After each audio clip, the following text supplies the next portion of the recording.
Donc, si c'est par la politique qu'on a exclu Maganga Moussavou, c'est par la politique qu'on va intégrer Maganga Moussavou comme candidat à l'élection présidentielle.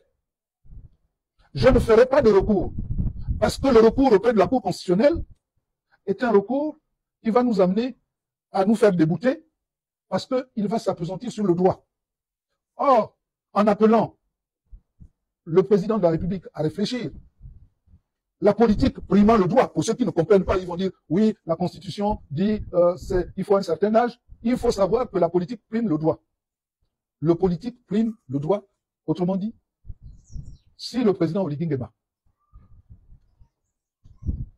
en réfléchissant,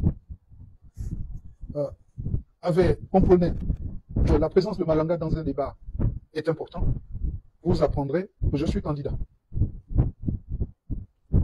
Donc ne vous étonnez pas si, par extraordinaire, malgré l'âge, Malanga est candidat, puisque c'est une décision politique qui a fait qu'on m'exclut.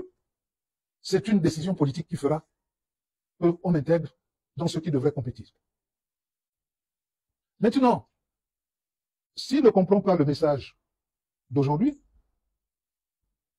libre à lui de se retrouver tout seul, avec un score de 99 ou 98 ou 96% qu'on lui prédit. Mais avec sans péril, on triomphe sans gloire. Et avec un taux d'abstention jamais égalé. Parce que si les Gabonais ne trouvent pas un intérêt et estiment que ce n'est pas la peine de se déplacer, il a déjà gagné, il est sûr et certain qu'on aura des coins et recoins du Gabon où les gens ne vont pas se déplacer inutilement, sachant qu'il n'y a pas de compétition. Donc il a intérêt à intégrer Maganga Moussavou. Alors, à l'opposé de mes amis, dont Ondosa qui a préféré rester en dehors du Gabon en disant qu'il n'y aura pas d'élection, je souhaite comme lui qu'il n'y ait pas d'élection. Mais je suis pragmatique. Si demain, on disait que tous ceux qui veulent, qui ont déposé les candidatures, peuvent compétir, alors ceux qui n'ont pas posé de candidature ne pourront plus, à ce moment, rallier l'équipe. Si demain, on devait reculer les dates pour des raisons pratiques, parce que les dates choisies vont à l'encontre de l'UNESCO, vont à l'encontre de nos enfants, et vont à l'encontre du climat. J'ai vu qu'on a nommé ministre en charge du climat, en oubliant qu'au mois d'avril, on peut avoir de ces pluies diluviennes.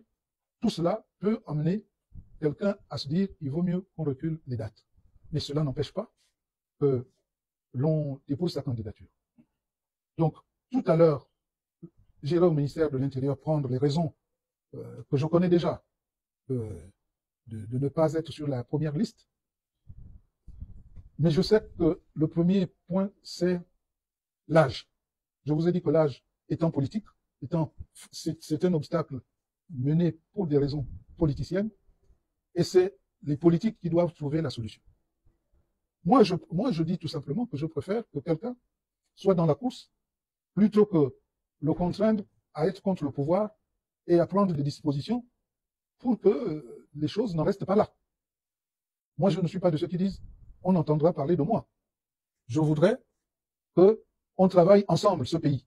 Mais pour travailler ensemble, il faut avoir du respect pour l'autre, accepter l'autre, même dans le combat, mais pas le écarter par des artifices, comme l'âge. Ça, je n'accepte pas. Et c'est ce qui peut me pousser peut-être à des extrêmes, à des extrémités que je ne souhaiterais pas, que je n'ai jamais souhaité. Parce que contrairement à d'autres qui se proclament bâtisseurs d'aujourd'hui, moi j'ai toujours construit et bâti pour que le peuple gabonais puisse en profiter du mieux qu'il peut.